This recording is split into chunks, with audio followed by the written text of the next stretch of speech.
하나님께서 오늘 우리에게 주신 말씀은 고린도전서 7장 25절로 40절까지 말씀입니다. 신약성경 270면에 기록되어 있습니다. 처녀에 대하여는 내가 주께 받은 계명이 없으되 주의 자비하심을 받아서 충성스러운 자가 된 내가 의견을 말하노니 내 생각에는 이것이 좋으니 곧 임박한 혼란으로 말미암아 사람이 그냥 지내는 것이 좋으니라. 네가 아내에게 매였느냐 노이기를 구하지 말며 아내에게서 노였느냐 아내를 구하지 말라. 그러나 장가가도 죄짓는 것이 아니요 처녀가 시집가도 죄짓는 것이 아니로되 이런 이들은 육신의 고난이 있으리니 나는 너희를 아끼노라. 형제들아 내가 이 말을 하노니 그때가 단축하여진 고로 이후부터 안에 있는 자들은 없는 자 같이 하며 우는 자들은 울지 않는 자 같이 하며 기쁜 자들은 기쁘지 않은 자 같이 하며 매매하는 자들은 없는 자 같이 하며 세상 물건을 쓰는 자들은 다 쓰지 못하는 자 같이 하라. 이 세상의 외형은 지나감이니라. 너희가 염려 없기를 원하노라. 장가가지 않는 자는 주의 일을 염려하여 어찌하여야 주를 기쁘시게 할까 하되 장가간 자는 세상 일을 염려하여 어찌하여야 아내를 기쁘게 할까 하여 마음이 갈라지며 시집가지 않은 자와 처녀는 주의 일을 염려하여 몸과 영을 다 거룩하게 하려 하되 시집간 자는 세상 일을 염려하여 어찌하여야 남편을 기쁘게 할까 하느니라. 내가 이것을 말함은 너희의 유익을 위함이요 너희에게 올무를 놓으려 함이 아니니 오직 너희로 하여금 이치에 합당하게 하여 흐트러짐이 없이 주를 섬기게 하려 함이라. 그러므로 만일 누가 자기의 약혼녀에 대한 행동이 합당하지 못한 줄로 생각할 때에 그 약혼녀의 혼기도 지나고 그같이 할 필요가 있거든 원하는 대로 하라. 그것은 죄짓는 것이 아니니 그들로 결혼하게 하라. 그러나 그가 마음을 정하고 또 부득이한 일도 없고 자기 뜻대로 할 권리가 있어서 그 약혼녀를 그대로 두기로 하여도 잘하는 것이니라. 그러므로 결혼하는 자도 잘하거니와 결혼하지 아니하는 자는 더 잘하는 것이니라. 아내는 그 남편이 살아있는 동안에 매여 있다가 남편이 죽으면 자유로워 자기 뜻대로 시집갈 것이나 주 안에서만 할 것이니라. 그러나 내 뜻에는 그냥 지내는 것이 더욱 복이 있으리로다. 나도 또한 하나님의 영을 받은 줄로 생각하노라. 아멘. 한번 인사하면 좋겠습니다. 주님의 기쁨이 됩시다. 네, 주님의 기쁨이 됩시다. 안 되고 싶으신 분들은 없죠? 네, 주님의 기쁨이 되기를 원합니다. 우리는 지난주부터 고린도 전서를 읽기 시작했습니다. 우리는 거룩한 하나님의 성전으로 부르심을 받은 사람들이라고 고린도 전서에서 우리에게 잘 알려주었습니다. 우리의 성전의 반석은 예수 그리스도라고, 그분 외에는 없다고 우리는 다시금 새기는 시간을 가졌습니다. 한마디로 말씀드리자면 그리스도가 둘로 나뉘지 않은 한 우리는 예수님의 반석을 밟고 있는 하나된 성전이라는 것을 이 고린도전서는 우리에게 강하게 도전을 하고 있습니다. 우리는 예수를 주라 고백하며 이 자리에 모였습니다. 우리는 더욱더 주님 안에서 하나가 되기를 간절히 바라며 그렇게 모든 마음을 합해야 할 것입니다. 우리 가운데는 사실 많은 교회들이 있고 교단이 있고 또 구교와 신교가 있습니다. 당연히 그것이 무엇인지에 대해서 우리도 알아야 하고 그런 질문은 매우 중요한 질문입니다. 그렇지만 그것 때문에 우리가 교회가 둘로 또 여러 가지로 나뉘었다고 얘기하며 우리가 나뉘는 것, 하나가 아닌 것들을 정당하는 대로 사용하지 않아야 하겠습니다. 이제 우리는 여러 가지 질문을 맞닥뜨리려고 합니다. 어떤 질문들이냐면요, 이 고린도전서에는 사실 앞부분에 문제점들에 대해서 좀 답변을 주는 내용, 해결책을 제시하는 내용이 고린도전서 1장부터 6장까지에 나와 있는 내용입니다. 거기에는 분쟁과 음행과 그리고 송사에 대한 문제들이 나타나져 있고, 그 글로에라는 사람 편에서 와서 그 문제점에 대해서 해결책을 제시하는 바울의 모습을 잘 보여줬습니다. 그 문제점들의 해결책이 한마디로 말하면 무엇이었죠? 그것은 십자가의 도였습니다. 십자가의 길이란 뜻이죠. 십자가의 도를 걸으면 그 본질적인 문제들에 대해서 해결을 받을 수 있다라는 바울의 가르침이었습니다. 이제 뒷부분에 가면은 7장부터 16장에 보면은 이 신학적인 질문들을 가지고 이야기를 시작합니다. 왜 그렇게 생각하냐면 그 고대에서 질문과 답변의 형식들, 그 전형적인 형식을 띠고 있기 때문에 이것이 질문과 답변이라고 우리는 볼 수 있는 것입니다. 이거는 이제 16장 17절, 고린도전서 16장 17절에 보면 스데바나와 부드나다와 아가이고라는 사람 세 사람이 와가지고 너희의 부족한 것을 채웠다, 이렇게 얘기하고 있는데, 많은 학자들이 이 사람들이 와서 이 신학적인 질문을 했을 것이다, 이렇게 좀 보고 있습니다. 그래서 많은 신학적인 질문들이 있었고, 그 질문들을 우리가 이제 좀 한번 다뤄보면서, 그러니까 좀 비본질적인 질문들이죠. 그러니까 해도 되고 하지 않아도 되는 거. 오늘 본문을 읽으면서 그렇게 느꼈을 거예요. 결혼 해야 되는 거예요? 하지 않아도 되는 거예요? 뭐 해도 되고 안 해도 되는데, 바울이 추천하기로 뭘 더 추천하죠? 결혼하는 걸 추천해요? 하지 않는 걸 추천해요? 하지 않는 걸 추천하는 모습을 좀 볼 수 있습니다. 이런 것처럼 결혼, 그리고 또 우상 제물, 우리가 우상 제물을 먹어서 됩니까? 안 됩니까? 안 돼요? 돼요? 안 돼요? 먹어도 말아도 상관없다 이거예요. 바울이 이야기는 사실 그렇거든요. 그래서 이 이야기가 사실 술이랑 많이 연결되는 본문 중에 하나죠. 술 먹어야 됩니까? 먹지 말아야 됩니까? 어려워지나요? 네. 그런 거 보면 참 뭐 술이 되게 단 것 같이 느껴져요. 뭐 최근도 아니죠. 연초에 핫했던 영화 아니죠, 드라마 이태원 클라스에서 이런 장면 나오죠. 그래, 술 맛이 어떠냐? 답니다.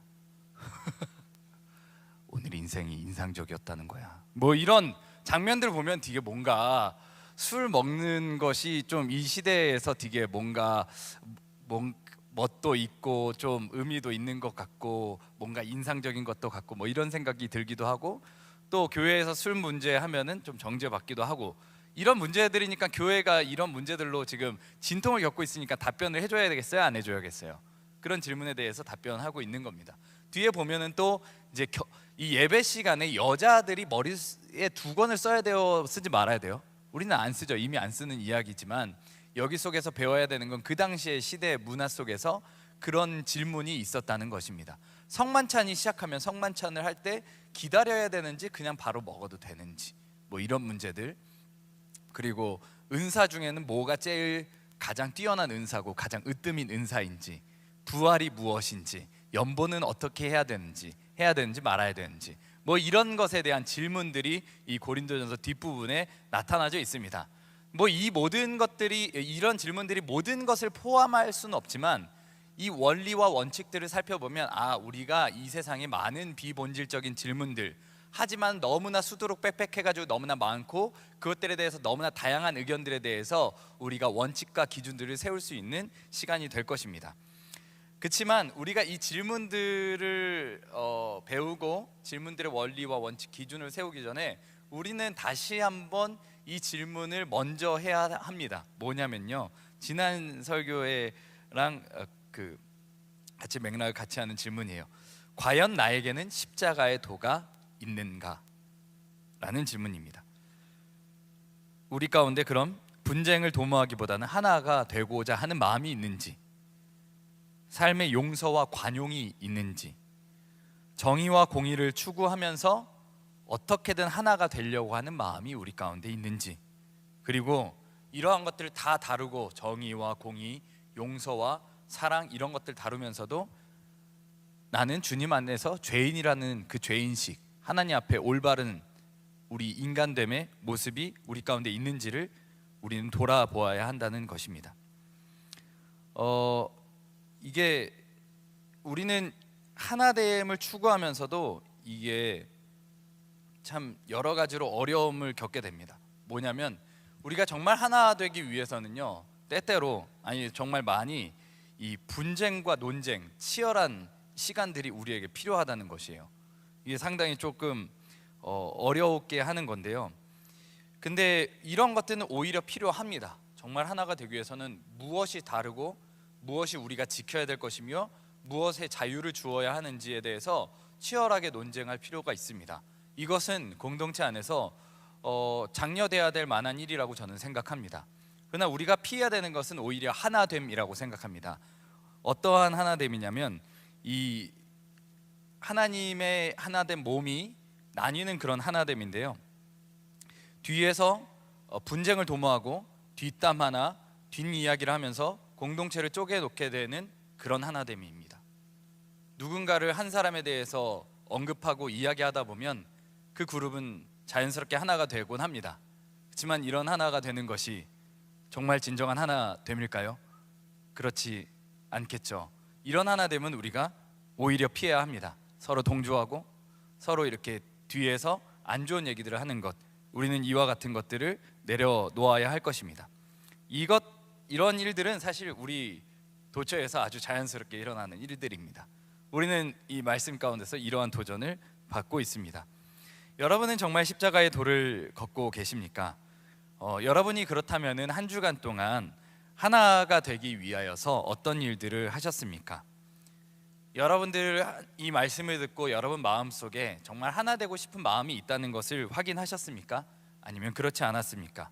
그렇지 않다고 한다면 정말 그래야 될 필요성을 여러분들은 느끼셨나요? 아니면은 이런 것들은 현실적으로 실현이 불가하기 때문에 그냥 접고 가야 될 일이라고 그냥 뒤로 빼두셨나요?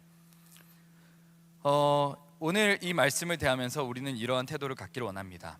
우리는 지난주, 오늘 이런 도전적인 말씀을 받습니다. 그리고 우리는 평생토록 하나님의 말씀을 대하면서 살아갈 것입니다. 여러분들의 반응은 어떠합니까? 오늘 말씀에 비춰서 오늘 제목과 더불어서 여러분들에게 극단적으로 한번 질문을 해보겠습니다. 뭐 아주 극단적이지도 않습니다. 여러분들은 오늘 말씀을 듣고 충성하실 것입니까? 여러분들은 지난주에 말씀을 듣고 충성하셨습니까? 여러분들은 평생 말씀을 들으면서 충성할 준비를 하고 계십니까? 아니면 그렇지 않으십니까? 오늘 충성하지 않는 것은 온전한 의미에서 충성이라고 말할 수 없을 것입니다. 하나님의 말씀 사건, 생명 사건, 우리의 신앙생활은 오늘 지금 이곳 이 자리에서 이루어지는 일입니다. 그렇기 때문에 오늘 우리가 말씀을 들을 때는 우리가 충분히 상고하고 그것에 대해서 질문을 던지고 의견을 내고 서로 생각을 나눌 수 있습니다. 그러나 결국에는 우리가 이 말씀을 순종할 것이다, 충성할 것이다 라는 마음으로 오늘의 말씀을 대해야 한다는 것입니다. 우리의 시대는 사실 오늘 이 시간에 집중하라고 말하고 있습니다. 그렇죠. 욜로라는 뜻에만 봐도 그런 것이 잘 드러나져 있습니다. 세상 사람들은 오늘 행복하게 사는 것, 오늘 즐겁게 사는 것에 집중하라고 우리에게 전해주고 있고 우리는 그 진리를 아주 잘 따릅니다. 맞죠? 그렇지만 왜 하나님의 말씀, 그 진리의 말씀에는 우리가 이와 같이 하기가 어려운 것일까요? 참 쉽지가 않은 부분입니다. 그렇지만 그래도 오늘도 매일 평생토록 하나님은 우리를 부르고 계십니다. 우리가 생각해야 될 것은 하나님은 늘 우리를 부르시는데 우리가 응답하지 않으면 어떠한 사건도 일어날 수 없다는 것을 우리는 기억해야 합니다. 아주 단편적으로도 카톡에 답장을 하지 않으면 대화가 일어날 수가 없습니다. 하나님도 우리를 부르시는데 우리가 응답하지 않으면 부르심의 사건이 일어날 수가 없는 것이겠죠. 하나님은 오늘 다시 한번 우리를 십자가의 도, 십자가의 길로 초청하고 계십니다. 여러분들도 그 초청에 응하고 계십니까? 근데 응하고 싶어도 십자가의 도가 무엇인지 잘 모르는 분들이 있겠죠? 사실 저도 잘 모릅니다. 저도 잘 모르는데 제가 아는 데까지 또 성경이 알려주는 데까지 좀 간단하게 정리를 하고 싶습니다. 십자가의 도는 우리에게 이렇게 묻는 것 같습니다. 당신이 예수님의 십자가 사건으로 용서를 받았는가? 사랑을 받았는가? 너도 그 길을 걸어라. 너도 용서하고 너도 사랑해라. 그리고 계속 그렇게 살아라. 이러한 이 질문이 이 십자가의 도 안에 들어있다고 생각합니다. 우리는 용서를 받은 자에게 또한 용서를 해야 한다는 것입니다. 그런데 우리가 용서를 받았다고 할 때 십자가에서 용서 사건이 일어났잖아요. 죄사함의 사건이 일어났는데 용서를 받은 자라고 했을 때 전제되는 것이 무엇이겠습니까? 그것은 바로 우리의 죄입니다. 죄가 없는데 용서를 받을 수는 없는 것이겠죠. 용서를 받았다고 할 때 우리는 우리를 사망으로 이끄는 죄에서 용서를 받았다는 것을 뜻합니다. 거기에 대가는 예수님께서 지불하셨고요.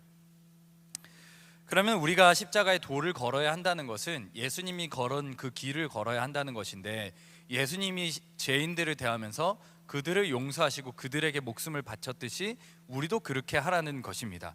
그러니까 우리가 십자가의 도를 갈 때, 그 길을 걸을 때는 반드시 만나게 되는 사람들이 있는데 그것이 바로 죄인들이라는 뜻입니다.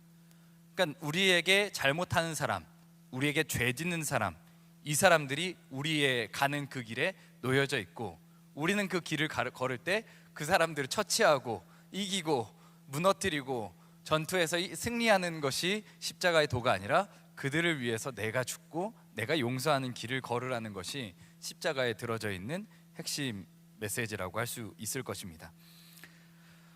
여러분들은 용서할 준비가 되어 있습니까? 이렇게 물으면 진짜 좀 어려운 것 같아요. 용서라는 거. 나는 용서해보기도 했고 내가 용서를 먼저 받아야 되는 것 같은데 내가 왜 용서를 해야 될까? 뭐 이런 질문들도 있고, 이게 너무나 많이 뒤섞여져 있고 혼재돼 있어가지고 용서에 대해서 말하는 것은 매우 어려운 일인 것 같습니다. 그래서 사실 용서를 하기 위해서는 진정으로 용서받은 경험이 우리 가운데 있을 때 이것이 능력을 발휘할 수 있다고 생각합니다.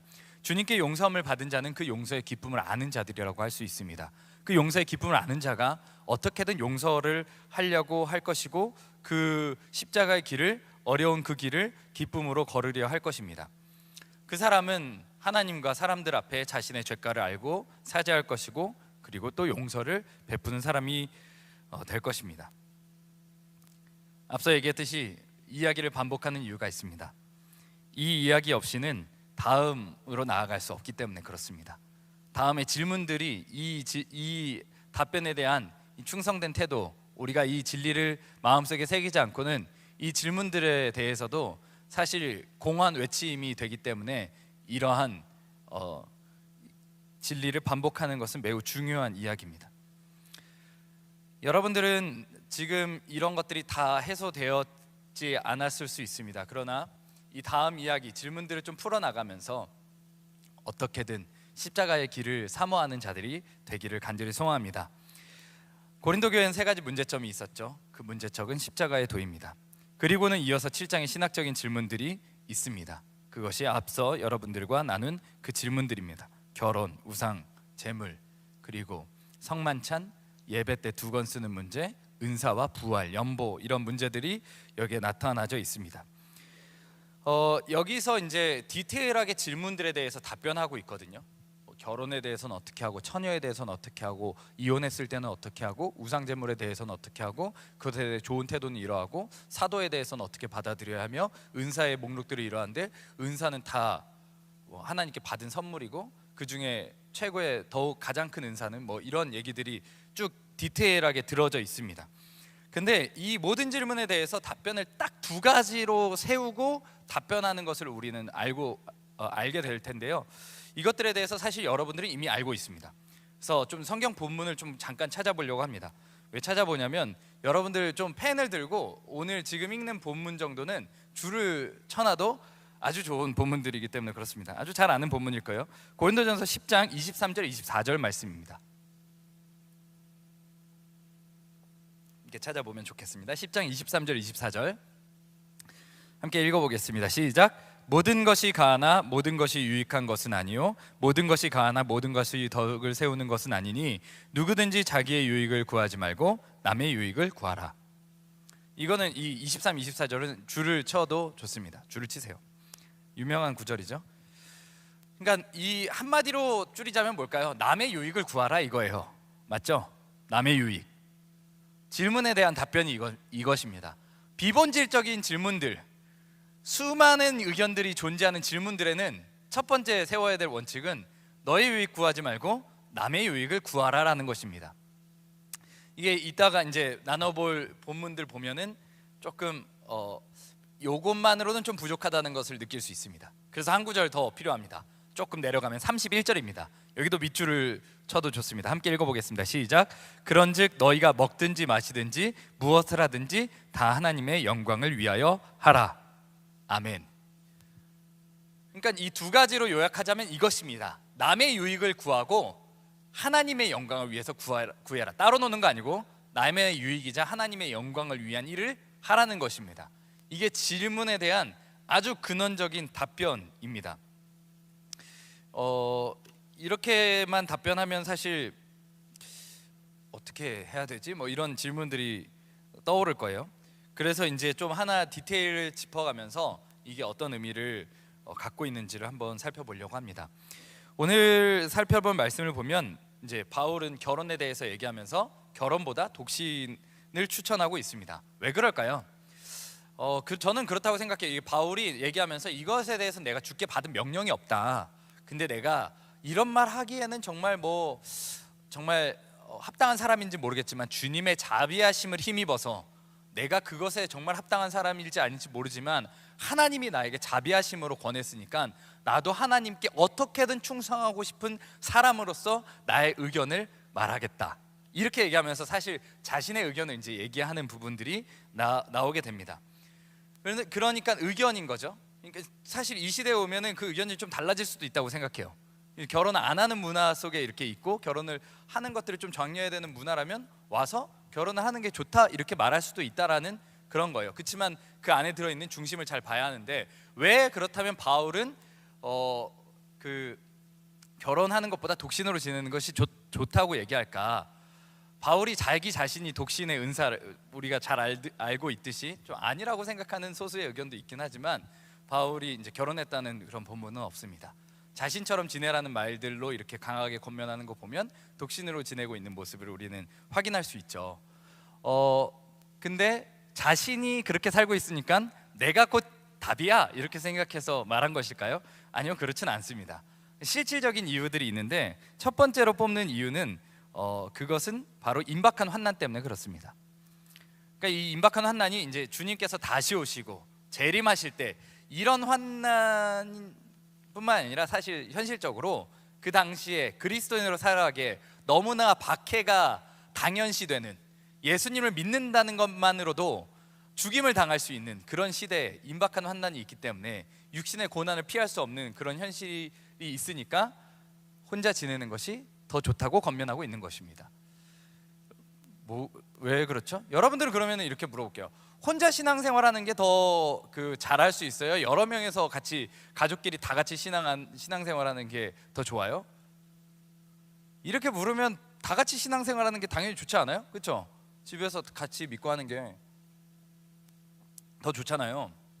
근데 왜 그럴까요? 박해 시기에는 그렇지 않다는 거예요. 뭐냐면 그런 거죠. 여기에 박해 시기에 아주 극단적인 예들로 이런 거잖아요. 목에 칼을 들이밀고 너 예수님 안 믿는다고 하면 내가 살려주고 믿는다고 하면 죽을 거야. 믿어 안 믿어? 이렇게 묻는다는 거죠. 그러면 본인에게만 이제 본인이 들어왔을 때는 사실 이것도 쉽지가 않은데 여기까지는 된다고 쳐요. 일단 된다고 쳐봅시다. 나는 예수님을 믿습니다 하고 목숨까지 걸고 믿는다고 고백해봐요. 근데 나에게 가정이 있어요. 나 아내가 있고 내 자식들이 있어요.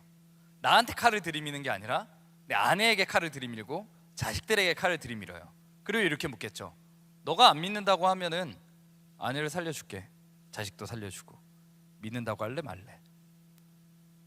그러면은 이게 쉬워요? 저게 쉬워요? 내 목숨이 더 중요하니까? 나만?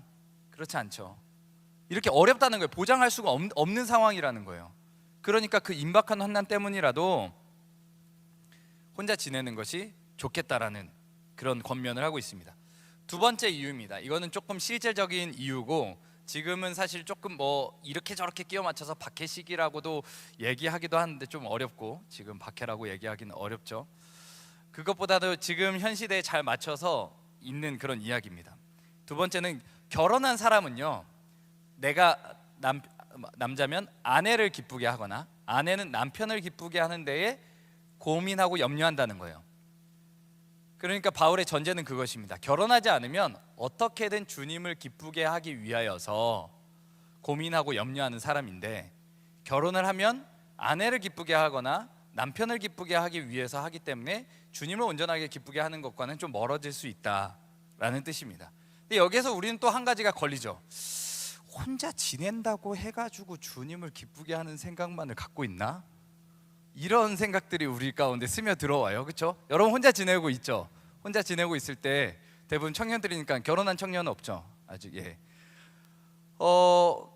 본인이 혼자 지낼 때 주님을 기쁘시게 할 생각을 합니까? 아니면 다른 생각을 하나요? 예.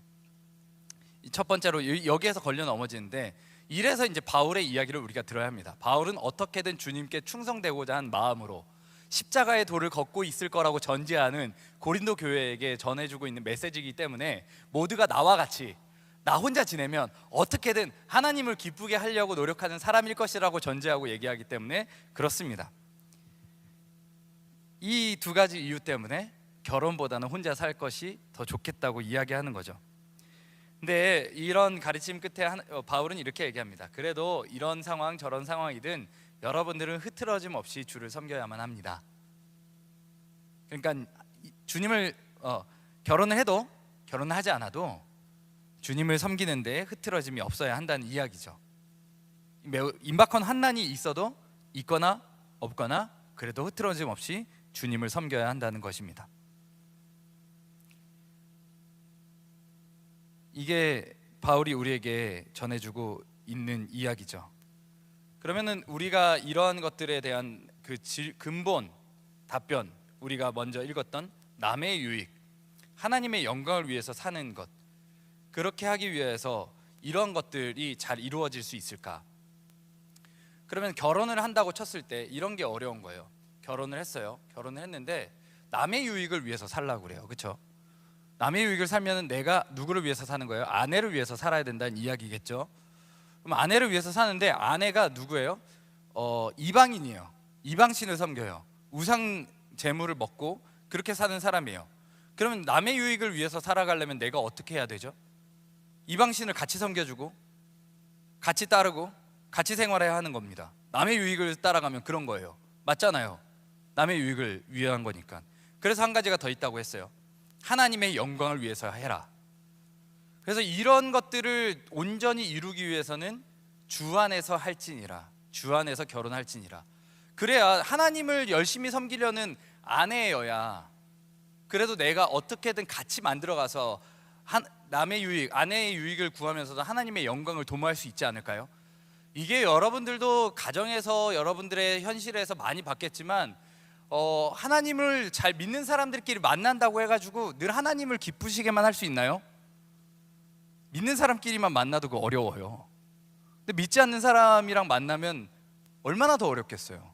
그러니까 바울은 주 안에서 그런 것들을 하는 것이 매우 중요하다고 얘기하고 있는 것입니다. 그렇지만 그렇지 않은 자들과 이방인들과도 결혼한 사람들을 매여 있어도 거기에서 놓이려고 하지 말고, 놓여 있는 사람도 매여 있으려고 하지 말고 어떻게든 하나님의 영광을 위해서 걸어가는 길을 가려고 이야기합니다. 사실 이것에 대해서 온전히 답변하기 위해서는 우리가 서두에서 던졌던 십자가의 도를 아주 잘 이해해야만 합니다. 사실 이 남의 유익과 하나님의 영광은 사실 허울 좋은 이야기라고 볼 수 있습니다. 우리 중에 누가 정말 남의 유익을 위해서 살겠습니까? 여러분은 정말 이타적인 사람입니까? 이타적인 삶을 살고자 합니까? 우리 이타적인 말 속에 얼마나 이기적인 것들이 많이 들어있는지 여러분들도 잘 아시잖아요. 이타적이라고 말하면서 본인 입속 다 챙기기 바쁘잖아요. 우리 그 인간이 그렇잖아요. 우리 하나님의 영광을 위해서 산다고 하면서 우리가 우리의 영광을 얼마나 많이 그 지분을 차지합니까? 맞잖아요. 그렇잖아요. 저는 몇 번 얘기했는데 하나님의 영광을 위해서 박수 치겠습니다 이렇게 얘기할 때 그 자리 현장에 나도 있습니다. 하나님의 영광을 취하는 자가 되는 거예요. 나귀 새끼처럼 돼서 종려나무 흔들고 왕이 다윗의 자손이에요 이렇게 할 때 그 영광 나에게도 있는 거예요. 내가 그 영광을 어떻게 거부할 수가 없어요. 어떻게든 거부해도 나에게 떨어지는 그 지분이 있다고요. 온전한 하나님의 영광, 온전한 남의 유익, 그런 게 있을까요? 그것이 있다면 그것은 바로 앞서 밝혔던 십자가뿐입니다. 십자가의 도에서만이 이것이 온전히 드러났습니다. 온전한 남의 유익, 온전한 하나님의 영광은 이 십자가의 사건에서 완전히 드러난 것입니다. 그렇기 때문에 이 질문의 답변은 이 십자가의 도 없이는 이룰 수 없는 것입니다. 저도 이와 같은 이런 말씀을 마음속에 새기면서 충성된 자로서 여러 가지 고민들을 많이 했던 시간들이 있었습니다. 신대원 시절이었는데요. 지난주에 제가 등장했던 그 여자친구 이야기를 잠깐 하려고 합니다. 그 친구와 5년을 가까이 만나고 헤어지게 됐습니다. 그러면서 헤어지면서 많은 레슨들이 있었습니다. 참 미안했고 정말 안타까운 마음들이 많았고 정말 잘못해준 것들만 생각났습니다. 그래서 그러면서 기도하면서 저는 나름의 사랑, 연애, 관계, 결혼에 대해서 정리하는 시간들이 있었는데 뭐 다 이야기할 수 없으니까 쉽게 얘기해서 저는 배우자를 위해서 기도할 때 이런 것들을 기도했습니다. 내가 좋은 배우자가 되는 것을 위해서 저는 많은 기도의 시간을 보냈습니다. 그러니까 저는 이렇게 생각해요. 좋은 사람이 좋은 사람을 만난다. 좋은 사람을 만나기 위해서는 내가 좋은 사람이 되는 것이 매우 중요하다. 당연히 안 좋은 사람도 만날 수 있겠지만 내가 좋은 사람이 되면 기준을 어느 정도 세울 수 있고 또 기도하면서 그것들을 분별할 수 있는 능력을 키울 수 있다고 생각합니다. 좀 이상적일 수 있겠죠. 제가 좋은 배우자를 만나기 위해서는 어떻게 해야 될까요? 제가 좋은 배우자가 되면 좋은 배우자를 만날 수 있고 또 좋은 배우자로 서로 이끌어줄 수 있다고도 생각했습니다. 그래서 좋은 배우자가 되기 위한 기도를 많이 시작했습니다. 근데 그 배우자를 어떻게 달라는 기도는 잘 못하겠더라고요. 그래서 이제 내가 어떻게 하면 좋은 배우자가 될지 위해서 기도를 시작했는데 처참히 무너졌어요. 진짜 나는 생각보다 진짜 괜찮은 사람인 줄 알았거든요.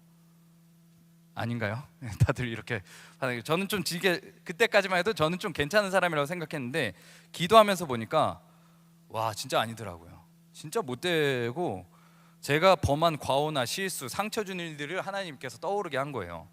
전 여자친구에게도 그렇고 지난번 저랑 그렇게 썸이라는 말이 그렇지만 썸을 탔던 친구도 그렇고 그 친구들뿐만 아니라 여러 관계를 맺으면서 내가 그들에게 상처 줬던 거, 그들에게 실수했던 거, 그들에게 막대했던 거 이런 것들이 너무나 많이 생각하는 거예요. 와 진짜 참담하고 비참했어요. 와 이렇게 모를 수가 있구나. 이런 걸 어떻게 만회할 수가 있지? 이미 다 지났는데 연락도 할 수가 없는데 그들에게 연락한다고 해도 용서를 구할 수 있을까? 그들이 그걸 정말 원할까? 할 수 있는 대로 사실 저는 했습니다. 연락해가지고 막 정말 미안하다고도 얘기도 하고 할 수 있는 대로 용서도 구하고 아직도 그런 마음을 가지고 살아갑니다. 어떻게 하면 그런 실수들을 내가 책임지고 살아갈 수 있을까? 막 이런 시간들을 좀 많이 보냈습니다. 내가 했을 때는 비교적 작아 보이는 실수들이 있습니다. 뭐 그냥 단순하게 이렇게 친하게 지내다가 멀어지기도 하고 연락 끊기도 하고 싶기도 하고 뭐 이런 것들이 되게 단순한 일이라고 생각했는데 상대방에겐 그렇지 않은 거거든요. 이게 어떻게 그거를 비교할 수가 없어요. 근데 이런 것들을 다 정리하면서 나는 죽어야 되는 게 아닐까? 좀 극단적으로 저는 제 죄가를 어떻게 책임질 수 있을까에 대한 심각한 참회록을 썼던 기간이 있었습니다. 지금도 그런 기간을 보내고 있고 참 이런 게 너무나 어렵습니다. 이런 실수에 대해서 참 진짜 죄가가 무겁다는 것이 더욱더 저에게 다가오고 있고 근데 처참한 게 있어요. 진짜 비참한 게 뭔지 알아요? 내가 이렇게 생각하다가도 삶을 살면은 이런 걸 다 잊어먹는다는 거예요. 내가 준 상처들 기도하고 이럴 때는 다 떠오르고 마음이 답답해서 막 미어지는데 삶을 살면 다 까먹어요. 이거 얼마나 비참한 건지 여러분들도 아실 겁니다. 한동안은 제가 지지난 시간에 나눈 것처럼 저에게 죄를 범한, 저에게 악행을 범한 사람 때문에 그것 때문에 죽지 못해 살았습니다. 10년 그 이상. 근데 이제는요 내가 범한 죄가 때문에 내가 범한 과오 때문에 못 살겠더라고요. 죽을 것 같더라고요. 어떻게 하지 이걸? 어떻게 처리할 수 있지? 주님이 없었다면 살기 어려웠을 것입니다. 주님이 이런 나의 죄들을 다 사하시고 더 이상 정죄함이 없다고 선포하셨습니다. 그렇게 저는 죄사함을 받았습니다. 그러나 그것에 대해서 아무런 일도 하지 않아도 된다는 뜻은 아닙니다. 아무런 책임도 지지 않아도 된다는 이야기는 결코 아니라고 생각합니다. 주님께서 나의 죄가를 다 맡으셨지만 내가 행해야 될 것들, 내가 용서를 구해야 되고 내가 적극적으로 내가 해야 될 것들, 앞으로도 나에게 다가올 그런 현실들에 대해서 어떻게 해야 될지 현재 진행형으로 것들을 생각하고 고민하는 것이 지금도 계속된 저의 고민입니다. 여러분들도 여러분들의 죄에 대해서 많은 고민들을 하고 계신가요? 저는 이런 시간을 보내면서 오랜 시간 해야 될 일들도 하고 연락해서 용서를 구하기도 하고 미안하다 전하기도 하고 회복하기도 했던 시간들을 거쳤습니다. 그렇지만 결코 회복되지 않는 관계들도 있더라고요. 그런 관계들은 어떻게 해야 될지 아직도 저는 기도하고 있습니다. 이게 근데 더 어렵게 되는 게 그거예요. 과거 이야기잖아요. 근데 내가 그렇게 살 생각은 없는데 앞으로도 그렇게 산다는 게 저에겐 더 비참했어요. 앞으로도 나는 죄밖에 못 짓고 살겠구나, 이런 거예요. 내가 남들한테 나는 정말 여러분 너무 좋거든요. 사랑하고 너무 친해지고 싶어요. 하지만 이런 것들을 좀 녹여내면서 하기 때문에 제가 다가가고 싶은 것보다 더 완급 조절을 해서 덜 다가가고 있는 중이에요. 근데 아직도 적극적이라고 하시는 분들이 있더라고요. 네, 아무튼 그만큼 너무나 좋고 너무나 사랑하고 싶은데 제가 여러분들의 다가갈 때 얼마나 많은 실수를 행할까요?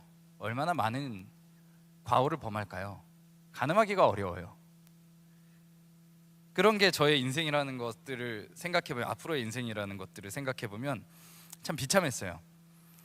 그렇지만 주님이 있었습니다. 저에게 주님이 있기 때문에 주님의 십자가의 도만이 이런 길에서 나를 건져낸다는 것을 믿게 되었습니다. 마음에 바람이 생겼습니다.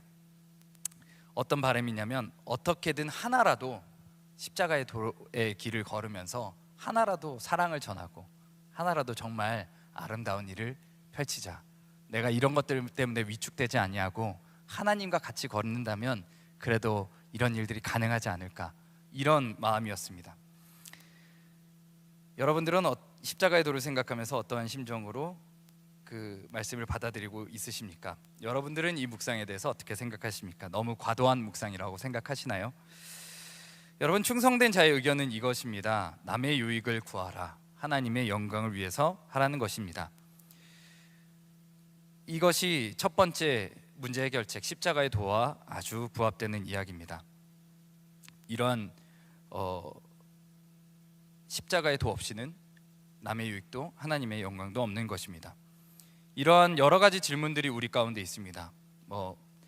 배우자에 대한 것들도 많은 고민들이 있을 텐데 이것에 대해서 많은 이야기를 할 수 없지만 배우자를 위한 기도 중에 저는 그런 기도를 했습니다. 내가 끝까지 사랑할 수 있는 사람 만나고 싶다.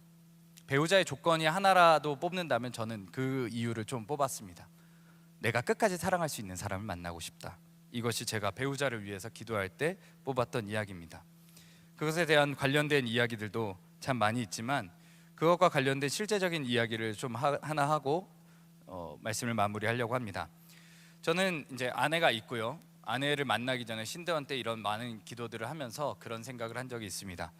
저는 목사가 정말 되기 싫었거든요. 지지난주에 설교를 조금만 생각해봐도 아실 거예요. 목사님한테 상처를 너무나 깊게 받아가지고 난 절대 목사 안 된다고 그렇게 다짐하고 다짐했습니다. 근데 목사가 되어 있는 것이 또 저의 답변입니다.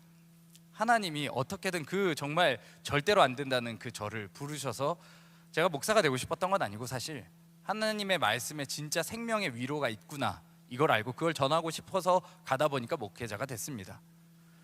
그래서 저는 제가 이제 배우자를 위해서 결혼할 때 제가 목사가 되면은 사실 아내는 사모가 되잖아요.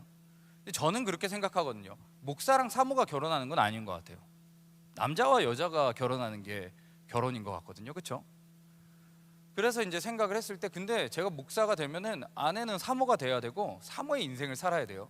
아무리 훌륭한 직장을 갖고 있고 어떠한 자리에 있더라도 때때로 어느 교회에 가면 그 일을 내려놓으라고 얘기해요. 그거 하지 말고 사모 일을 하세요. 이런 교회들이 꽤 많이 있습니다. 그러면은 되게 뭔가 균형이 너무 안 맞는 것 같은 거예요. 그렇지 않아요? 내가 목사 된다고 해서 사모님은 일도 할 수 없고 자아 실현도 할 수 없고 자기 것을 아무것도 할 수 없다. 너무 불합리하지 않나요? 저만 그렇게 생각하는 거예요? 그러니까 저도 기도를 좀 많이 했어요. 이거 어떻게 해야 되나 이렇게 생각을 많이 했죠. 그래서 무슨 기도를 했냐면, 주님, 저는요 주님이 불러주셔서 제가 이 길을 걷고 있습니다. 저에게 소명이 확실한 것들을 주님께서 더 잘 아실 겁니다. 근데 저는 이 길을 걷다가 제 아내가 하나님 뜻 안에서 부르심을 받아서 가야 될 길이 있다면, 어떤 직장을 구해서 그 길을 가야 되고 그런 비전을 향해서 가야 된다면 저는 내려놓을 수도 있지 않을까요?